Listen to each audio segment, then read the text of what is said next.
Happy Halloween and welcome to Confused Reviews, where a cartoon drawing reviews movies. Nothing is quicker to boil my piss to the chance of a gas leak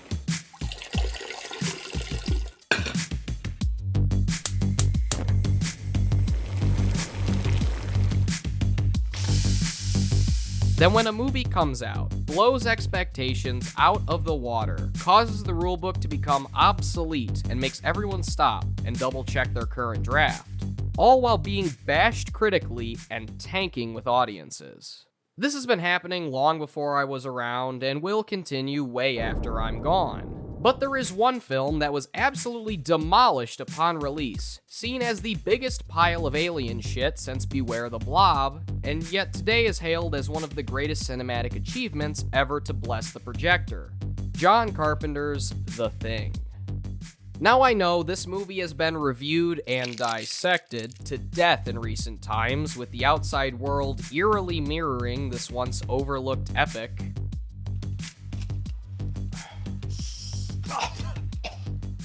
But fuck it, this movie is fantastic. I'm gonna praise it all day.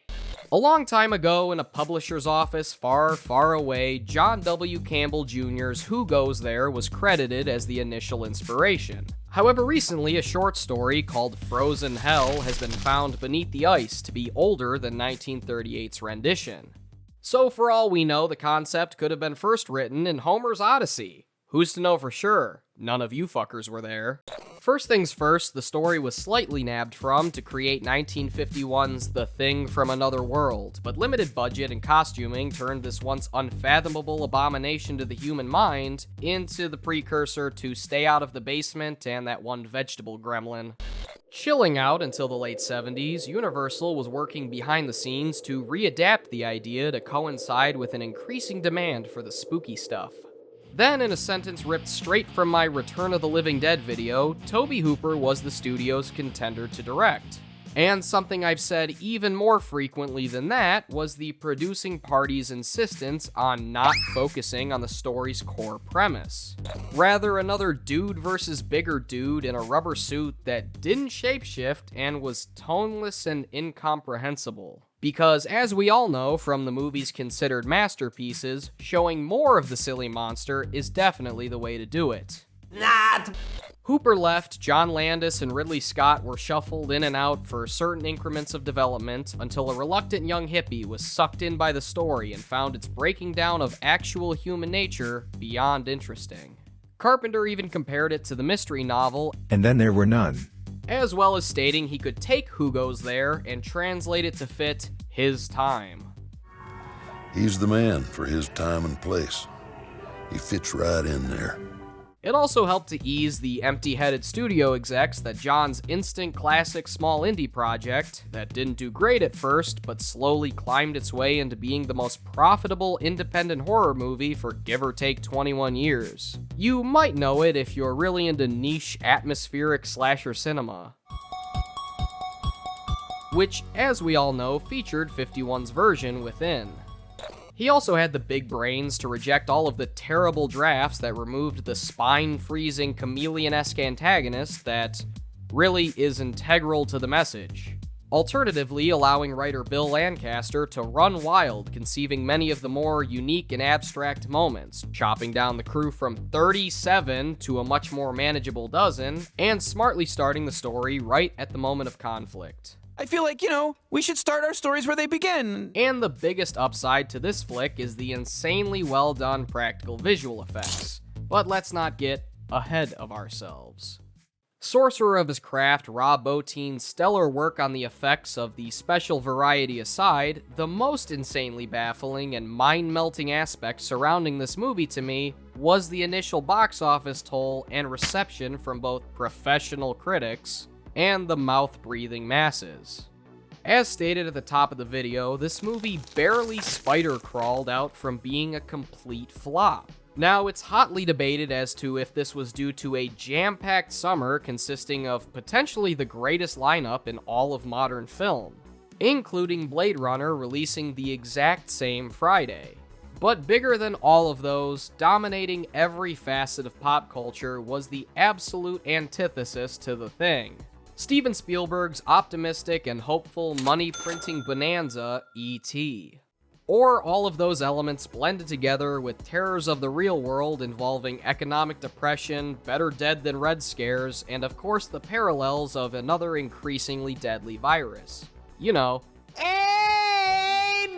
Seeping into the public's already fragile consciousness to not really be all that accepting of such a drab, nihilistic story. Toss in reviews from so-called critics, including Roger Ebert, who appears to have watched the movie blindfolded and with earplugs in, all having problems with everything that's great about it. These are all so far off target, it's like it's their first time watching any movie. And as I'm sure you've seen 10,000 times, hastily posted as a low-res, re-uploaded meme, but this perfectly sums up how this movie's perception has shifted in not only pop culture, but the zeitgeist itself. I guess you guys aren't ready for that yet. But your kids are gonna love it. Long gone is the idea that someone's coming to save the rest. It's every man for himself out here in this cold wasteland of a world, and nowhere else is that realistic depiction shown in brutally honest detail than in The Thing. So let's fuel up our flamethrowers and pour a glass of J&B to answer the question, once this thing initially infects us, how long until the disconnect between the two of us becomes so indistinguishable that it's impossible to decipher where we end and it begins? This is John Carpenter's The Thing.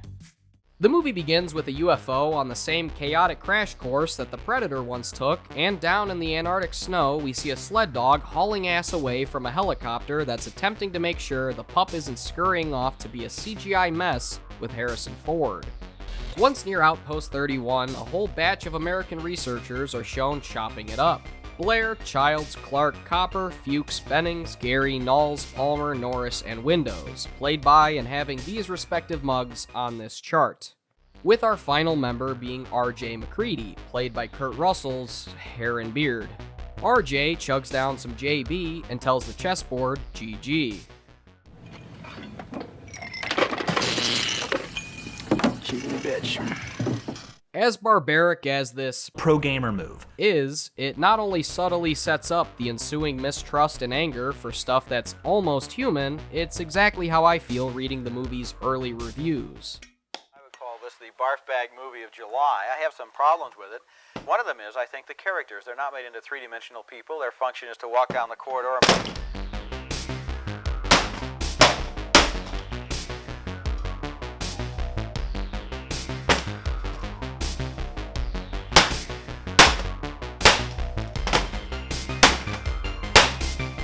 Goddamn blind bitch!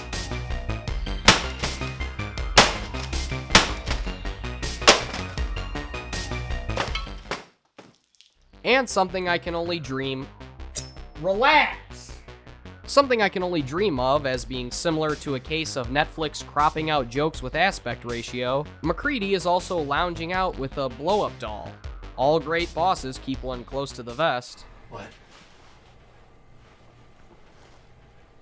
Catching up to the Norwegian chopper, piloted by guys who can't get a grip,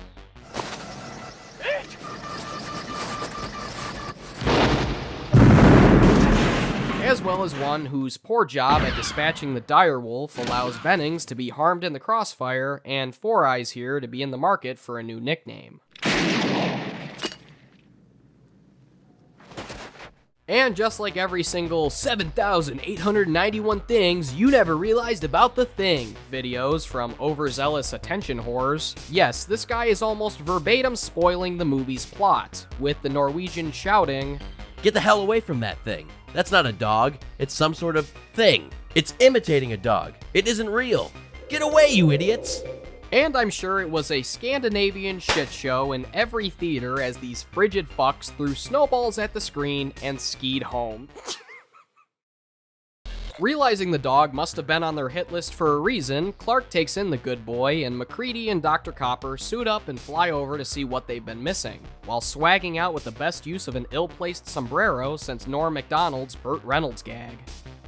They also find the adjacent camp utterly ransacked, looking like they invited over the local girls. It's just that we invited some of the local girls and... Local girls? There are local girls inside the perimeter. Have they killed anyone? Plus this giant defrosted ice cube. So I guess Ghost of Mars wasn't O'Shea's first Carpenter collab. Back with the boys, we see the rescued runts slowly creep towards a silhouette. But who, I hear you frantically asking from underneath your bedsheets? And the answer is, it doesn't matter. If you feel the need for me to use a fancy little tracker in the corner popping up to say who's assimilated when, down to this fantastic shot being analyzed, you're kinda missing the point of the movie. That being said, I'm still going to explore it for you needy know-it-alls, even though Carpenter used his 5-head to make tracking it impossible, because this isn't any one of this tragic 12. It's stuntman and Halloween 2 Michael Myers' Dick Warlock. Yes, I know it'll shock you to learn the guy doesn't look like this. However, this deliberate choice to keep the audience guessing is so fucking brilliant. It's a thing in wolf's clothing or whatever. But if you'd like my meaningless take, it was Norris. Had it been his Uncle Chuck, he would have assimilated the thing. Never too late for a Chuck Norris joke, baby. Oh boy. Once they make it back, the gang in their melting basket case go under the knife, with Wilford Brimley's Blair searching its innards for his lost mustache. They toss the Two-Face a bag of ice and move on, with the crew enjoying the finest pool, cards, and pot. However, not everyone's taking too kindly to their newest guest. Clark, will you put this mutt with the others where he belongs? He just wanted to see if he could recreate the painting. Asshole. Clark leads the greatest canine actor of all time, who really sells the fact that something about this pooch is just off.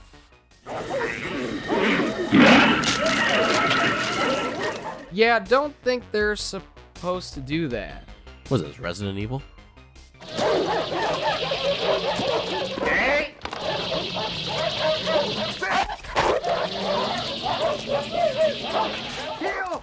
Jesus, the sound design, other dogs desperately trying to bite down the cage, and the shadowy presentation is the exact moment I realized this ain't your grandpa's soft sci-fi shit, and this movie means business. Not even bloated John Krasinski's cries for help can fully grasp the gravity of Thing. It's clobbering time. No, just because it grew arms doesn't mean it joined the Fantastic Four. I don't know what the hell's in there, but it's weird and pissed off, whatever it is. I concur. It seems a tad upset that you disturbed it before it could get itself done up. But Louis... There are several sacred things in this world that you don't ever mess with. One of them happens to be another man's fries. Just torches the tongue sucker.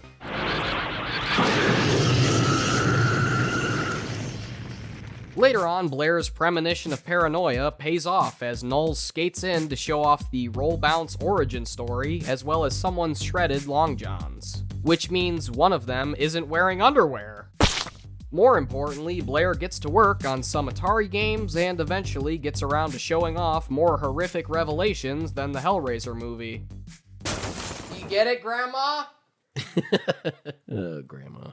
I've fallen, and I can't get up! Bennings and Windows hide away Bill Murray. You guys want some Purell? Yes. Yeah. But as Walton Goggins, Howlin' Mad Murdoch, and Lil Dicky's long-lost incest baby steps away for a moment, the monster has a chance to convert the red-wearing redhead. After it makes a break for it, they gather around MacReady's pretty flare as it proves to be a secret siren head. Oh, it's just a normal assimilating, imitating, shape-shifting monster. Parry the assimilating, imitating, shape-shifting monster.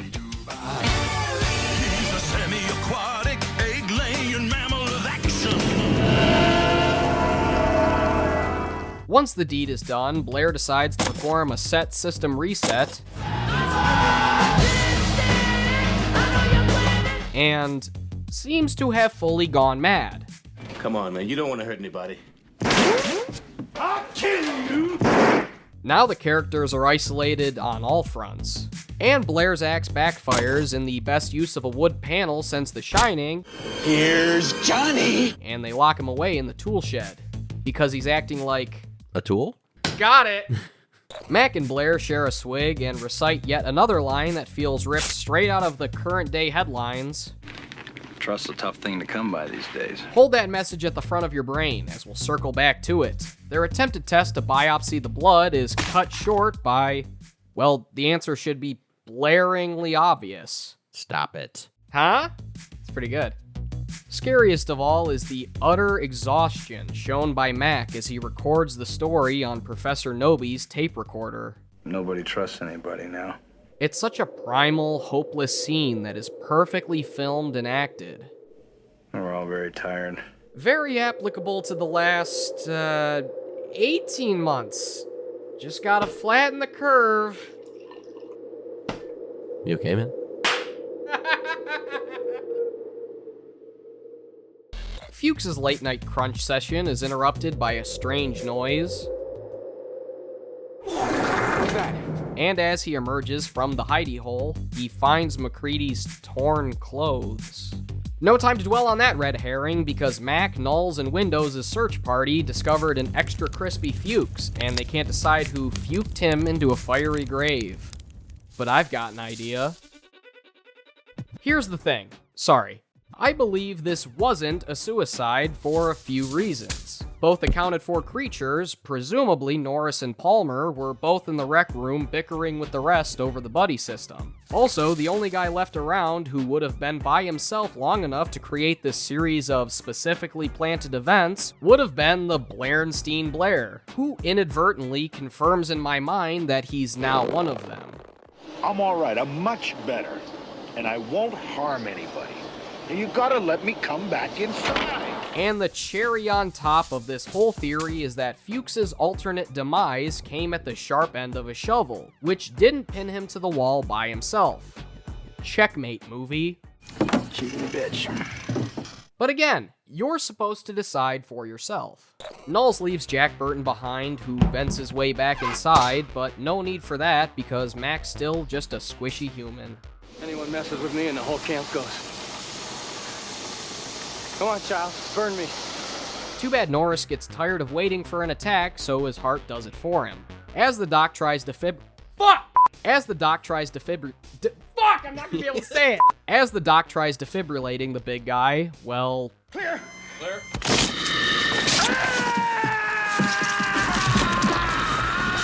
They actually used a guy with no arms for this shot. Call that partial arts. Poor jokes aside, the Norris thing metamorphosizes into some of the best designs in all of horror.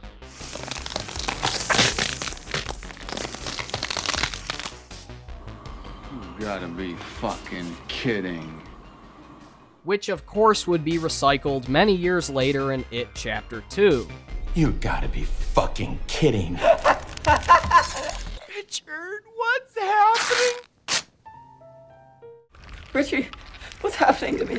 And then bouncing over through the 6 degrees of Kevin Bacon, I can take Finn Wolfhard and drag him back to his roots and gripe about Stranger Things for a moment. Featured in the background is a poster for this very movie, and that's fucking bullshit.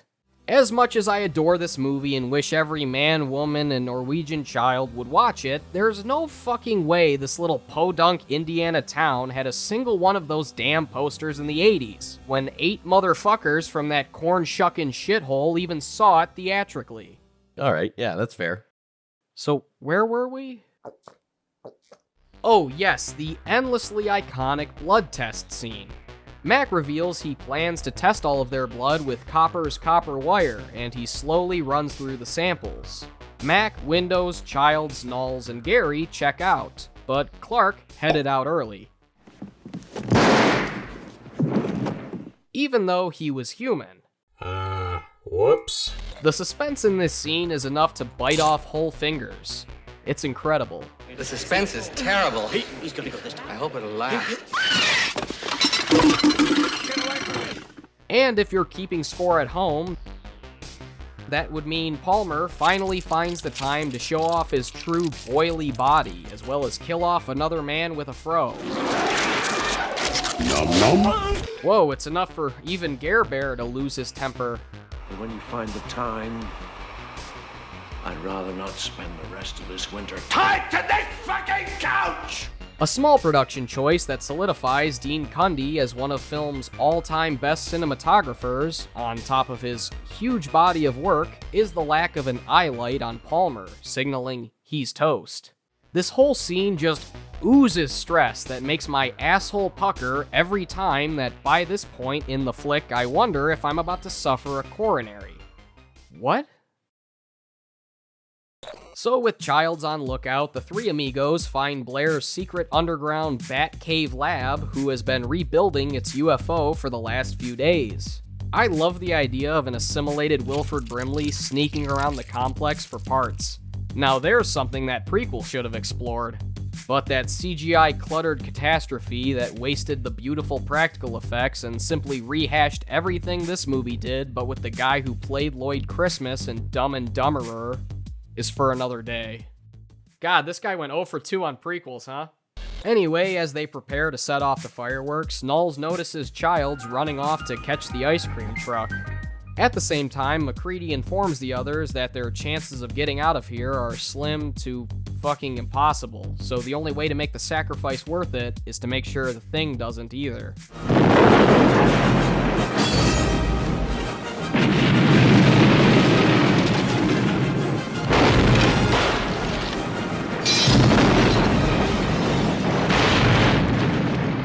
I don't have any jokes for these shots, just love the way it's all put together and want to show off more of Cundey's excellent craftsmanship.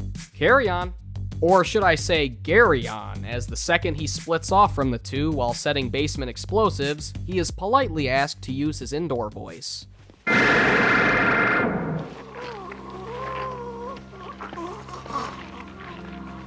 Ooh, I bet his favorite food is Laffy Taffy. Cause it's all stretchy. And just like clockwork, Knowles gets a little nauseated and slinks away, never to be seen again. Seriously, he's just gone. However, once again, your pal CR has the info. Just like the recovered material of Fuchs' fatality and RJ's blow-up broad, storyboards and scripts give a few possible outcomes of this ambiguous Cooks' climax. He either A. was taken over by the Blair thing soon after Gary, with the guy going to call out to MacReady as he's consumed and small tentacles were meant to erupt from the inside out. B. At some point he breaks his leg and, wanting to avoid the shrieking pain of this, stabs himself with a shard of wood a la Squid Game before it can assimilate him, according to the script. Or C. He never comes in contact with it again and is killed when the bass blows. Yeah, fuck you too!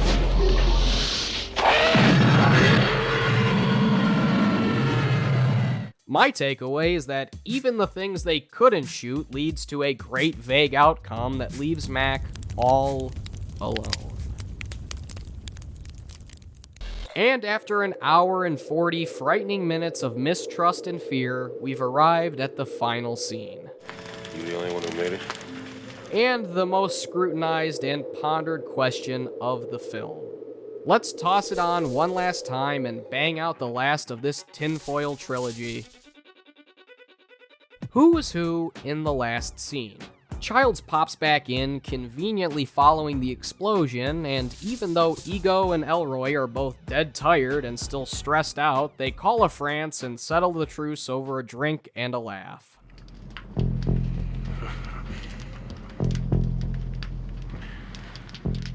But what is the concrete conclusion? Short answer, there isn't one.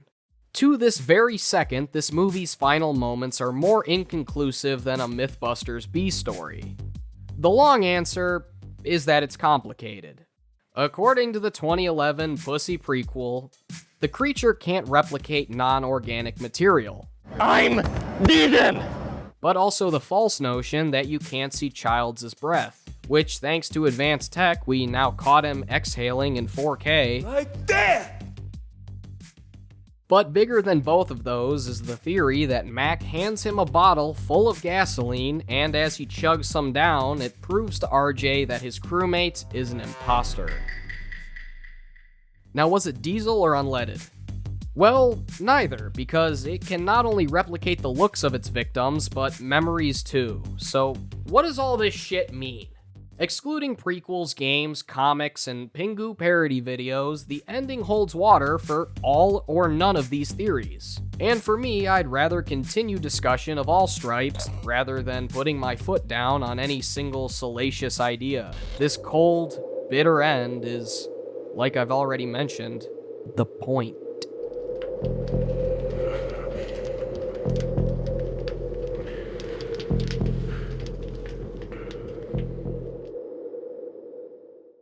And that was John Carpenter's The Thing. First and foremost, I need to compliment the music. Ennio Morricone pulled out all the stops for this one, using simplistic tunes to establish a mindset that holds true from start to end. And I can't commend my fellow Italian spaghetti slinger enough. Oh, the thumps are the monster's increasing heartbeat! Clever! I'd tell you to take a listen, but I already know that only...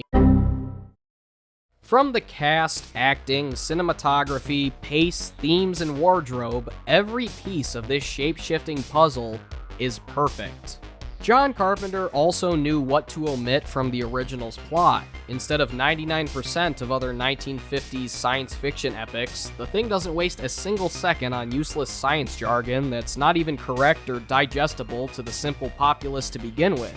The second after we learn about the monster, a character literally destroys everything. Imagine if in The Day the Earth Stood Still, it cut from the Tin Man to Michael Reaney in the background taking a chainsaw to the UFO. Also, I don't hear nearly enough people complimenting this flick's title. It's perfectly simple and yet can constitute endless scary possibilities. Much like the movie's manic and maddening monster, the name of the story is equally chilling. One more giant raising of the J&B bottle to Rob Bottin as well. Without his out-of-this-world execution and drive to make the effects as good as possible, I doubt it'd sit at the mountaintop as what I'd consider the greatest collection of practical visual effects in all of film. And one of my favorite aspects of the whole movie that I hardly ever hear discussed, but is as crucial to the movie as the effects and music. The fact that it just feels so cold. I know it's hard to articulate in words without just seeing it, but I'll try. It goes hand in hand with the feeling of alienation throughout. One is the loneliest number, and for the members of Outpost 31, they are all alone. Separate from each other, civilization, and scariest of all, themselves. The feeling of sheer, spine-crushing fear that they must have felt as they slowly see their colleagues become victim to this unknown element makes you feel profound reflection on your own life. What the hell would I be doing if I were in their frostbitten boots? We all assume we'd take charge and lead the herd like MacReady, but chances are we'd be Clark. I put this movie up near The Hateful Eight, The Shining, Fargo, and Cliffhanger, I guess, as flicks I put on, and even if I were stuck in the middle of the Sahara Desert in the building the PTA burnt Kruger, and you pop on a scene from this and I'm ready to curl up in a blanket with goosebumps on my arms, tougher than if Sub-Zero was shitting out icicles. What I'm trying to say is the movie is cold in location and tone, and it's fucking sweet. It takes the aimlessness of the world and what we don't understand and focuses it together into a cohesive story consisting of a platter of paranoia, mixed mistrust, the fear of loneliness, isolation, and primal fear of something so vast in its hideousness, the human race can't begin to understand it. Man is the warmest place to hide, and who knows what would happen if some virus began spreading across the globe and turning everyone against each other.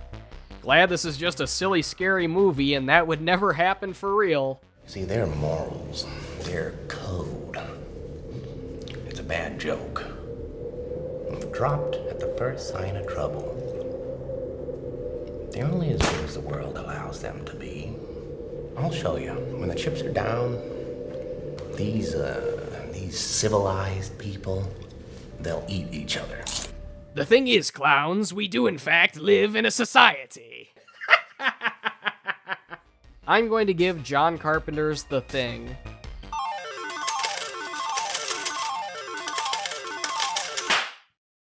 I've made it more than clear how much I adore and love this one, and while Halloween remains my all-time favorite horror film for personal reasons, this is the superior movie from a technical standpoint, and only sits a few microscopic pixels away. Trust me. Blood from one of you things won't obey when it's attacked. It'll try and survive. Crawl away from a hot needle, say.